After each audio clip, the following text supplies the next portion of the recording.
အမျှော်မြင်ကြီးတဲ့လူဉာဏ်ရှိတဲ့လူဆိုတာပတ်ဝန်းကျင်ကထွက်လာတဲ့ချီးမွမ်းခြင်းကဲ့ရဲ့ခြင်းစကားသံတွေကိုမတုံလှုပ်သင့်ဘူးတဲ့ဥပမာဘာနဲ့တူလဲဆိုရင်တခဲနဲ့ကြောက်သားနဲ့ပြီးတဲ့ကြောက်တောင်ကြီးဟာအရက်လေးမျက်နှာကတိုက်ခတ်လာတဲ့လေတို့ကြောင့်မတုံလှုပ်တယ်လို့မျိုးပဲတဲ့ဉာဏ်ရှိတဲ့လူဆိုတာအဲ့တော့ပတ်ဝန်းကျင်ကလေသူများရဲ့နှုတ်ဖျားကနေပြီးတော့အတန်တီးဟူသောလေတွေကတော့ကိုယ့်စီကိုတိုက်ခတ်လာမှာပဲလေကိုကအဲ့ဒါတုံလှုပ်နေမယ်ဆိုလို့ရှိရင်ကိုယ့်ရဲ့ဘဝဟာဘာမှခိုင်မာမှုမရှိတော့ဘူးအဲ့တော့သူများပြောတိုင်းခံစားမနေနဲ့ခံစားနေရင်ကိုယ်မှာဒေါသဖြစ်တဲ့အချိန်ကုန်တယ်ဘာအကျိုးမှမရှိမခံစားဖို့ရာကလည်းကိုကနှလုံးသွင်းမှန်ဖို့လိုသေးတယ်ဘယ်လိုနှလုံးသွင်းရမှာလဲဆိုတော့အဲ့ဒီစကားသံတက်တက်ကြောက်တော့ငါဘာမှပြောင်းလဲမသွားဘူးဆိုတဲ့အချက်သူကောင်းတယ်ပြောလို့လည်းတကယ်ကောင်းတာမဟုတ်သူဆိုးတယ်ပြောလို့လည်းကိုတကယ်ဆိုးသွားတာမဟုတ်ဘူးကိုကတော့ငကိုအတိုင်းပဲသူထင်တာသူ့အထင်ပဲလေသူပြောတာသူ့အပြောပဲလေဟုတ်လားတချို့ဓာကိုသဘောမပေါက်တော့ကဲ့ရဲ့တန်ကိုမခံနိုင်လို့ရှက်လွန်းလို့ဘဝကိုအဆုံးစီရင်သွားတဲ့လူတွေတောင်ရှိတယ်ဟုတ်လားချီးမွမ်းတန်တွေကိုမခံနိုင်လို့အောက်ခြေတွေလော့ပြီးတော့တဲဟုတ်တဲ့ငါပဲဆိုပြီးတော့မတူမတန်တယ်လို့ပတ်ဝန်းကျင်ကိုဆက်သန်သည့်အထိမိုက်မဲတဲ့လူတွေရှိတယ်ချီးမွမ်းခြင်းကဲ့ရဲ့ခြင်းလေပြင်းကြားမှာမရှုမလားကြဆုံးသွားတာဟုတ်လားဒါကြောင့်ဘေးကဘာပြောဒါလေးနဲ့ပတ်သက်ပြီးတော့အတူယူเสียအားကြเสียလေးဦးဇင်းတို့ပြောပြခြင်းတယ်မြတ်စွာဘုရားလက်ထက်ကယဟန်တော်လေးတစ်ပါးတောရဆောက်တည်ပြီးတော့တောအုပ်ရဲ့တနေရာမှာသင်္ကန်းကျောင်းလေးဆောက်ပြီးတော့ရွာနဲ့မနီးမဝေးတည်င်းသုံးပြီးတော့နေတာထူးခြားတာကဘာလဲဆိုတော့အဲ့ဒီရွာကအိမ်တအိမ်ကဒကာဒကမတွေနဲ့အဲ့ဒီယဟန်တော်လေးကအင်မတန်ရင်းနှီးတယ်အင်မတန်ခင်တယ်ခင်တော့တခါဆိုအဲ့ဒီအိမ်ကိုသွားပြီးတော့လဲတယ်တရားစကားပြောတယ်အိမ်ကလူတွေကလည်းသူ့ကိုသားလို့ညီလို့အကိုလို့ချစ်တယ်ခင်တယ်ကြည်ညိုတယ်ပေါ့ဟုတ်လားအဲ့ဒီလိုနဲ့တခါတလေဆိုသူကညစ်နဲ့မှပြန်တယ်အဲ့ဒီအိမ်မှာပဲနေတာအဲ့ဒီလိုနဲ့ဆက်ဆံမှုကသိရင်းနှီးလွန်းတော့အဲ့ဒီသင်္ကန်းကျောင်းလေးနားမှာရှိတဲ့တစ်ပင်ကိုစောင့်တဲ့တစ်ပင်ဆောင်နှက်ကစိုးရိမ်တယ်ဒီယဟန်လေးရဲ့ပုံမှာသူကမေတ္တာရှိတယ်ဗျဒီယဟန်လေးအဲ့ဒီအိမ်ကိုအင်မတန်ရင်းနှီးတာပဲရင်းနှီးလွန်းအားကြီးပြီးတော့ပျက်စီးသွားရင်တော့ဒုက္ခအဲ့ဒီလိုယဟန်တော်လေးအပေါ်မှာကောင်းစေခြင်းနဲ့စိတ်ရှိတဲ့အတွက်ကြောင့်ပျက်စီးမှဆိုးလို့ဆိုပြီးတော့အဲ့ဒီအိမ်ကိုမသွားအောင်ဆိုပြီးတော့ဘာလုပ်တယ်လဲဆိုတော့အဲ့ဒီနတ်ကအဲ့ဒီယဟန်တော်လေးနဲ့ယင်းနှီးတဲ့အိမ်ကဒကမဟန်ဖန်ဆင်းပြီးတော့နတ်ကဖန်ဆင်းတာနော်ဒကမဟန်ဖန်ဆင်းပြီးတော့အဲ့ဒီယဟန်တော်လေးစီကိုရောက်လာတယ်ရောက်လာတော့ကိုတော်လေးကအဲ့ဒါကိုနတ်လို့ဘယ်သိမှလဲသူ့အိမ်ကဒကမပဲလို့ထင်တာအဲ့ဒီမှာဒကမကရှောက်တယ်တဲ့အရှင်ဘုရားလမ်းစုံလမ်းကွာလမ်းလေးကွာလူတွေဆုံတိုင်းယထာစိတ်တွေမှာဥယျာဉ်တွေအပန်းဖြေတဲ့နေရာတွေမှာလူတွေစုပြီးတော့အရှင်ဘုရားနဲ့တပည့်တော်ကိုဘာလို့ညာလို့ပြောနေကြတယ်တဲ့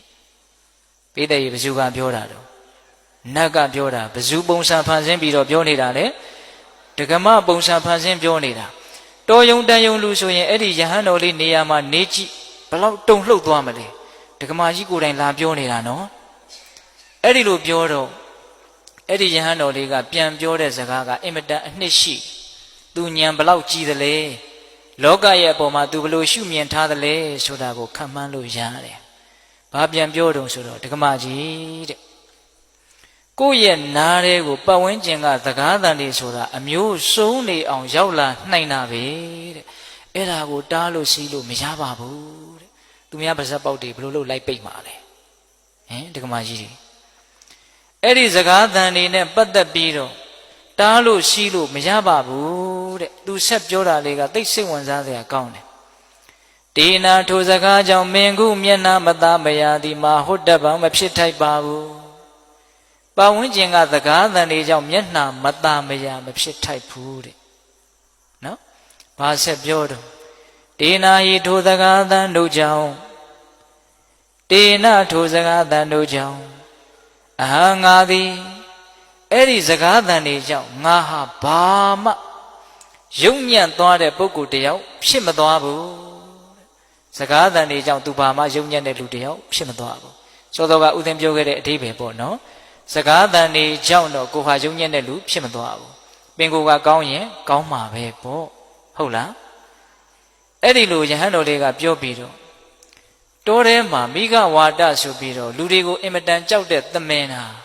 အစာရှာစားရင်းနဲ့ချက်ခနဲ့ကြားတိုင်းခေါင်းထောင်ကြည့်ချက်ခနဲ့ကြားတိုင်းခေါင်းထောင်ကြည့်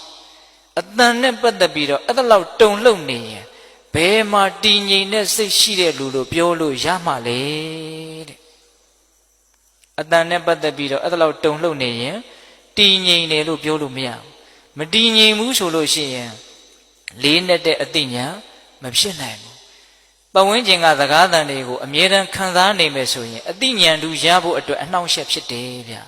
ဟုတ်လားတခါကြီးဒီမိုင်များဒါကြောင့်ရင့်ကျက်တဲ့လူတစ်ယောက်ဖြစ်တယ်ဆိုတာကိုပြသဖို့အတွက်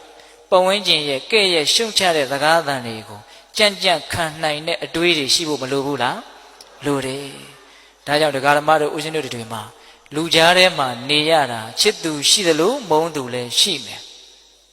ချီးမွမ်းတာရှိသလိုကဲ့ရတာလည်းရှိမယ်ဒါတွေနဲ့ပတ်သက်ပြီးတော့ငါဘာမှဖြစ်မသွားဘူးလို့နားလည်ပြီးတော့ဘာမှမဖြစ်တဲ့အရာတွေကိုဘာမှမဖြစ်တယ်လို့ပဲသဘောထားရမယ်ဘာမှအရေးမပါတဲ့အရာကိုအရေးသိပ်ပါတယ်လို့ထင်ပြီးတော့အဲ့ဒါကိုအချိန်ကုန်ခံပြီးတွေးမယ်ဆိုရင်ကိုယ့်ရဲ့ဘဝဟာယုံညံ့မှုတွေနဲ့နစ်မွန်းသွားနိုင်တယ်နော်ဟုတ်လားအေးဒါကြောင့်နံပါတ်1မုံလို့ပြောတဲ့စကားတွေကိုမျက်နှိုးတဲ့ပစ္စည်းတစ်ခုကိုထုတ်ပြီးတော့ကြည့်တယ်လို့မျိုးတချို့ပြန်ကြည့်နေတာဗျဘယ်တော့မှငါ့ကိုဘယ်သူကဘလို့ပြောတာမမေ့နိုင်ဘူးလေဟုတ်လားတချို့ဆိုရင်အဲ့ဒီလူငါ့ကိုဒီလိုပြောတာငါတစ်သက်လုံးမမေ့ဘူးမပြောဘူးလား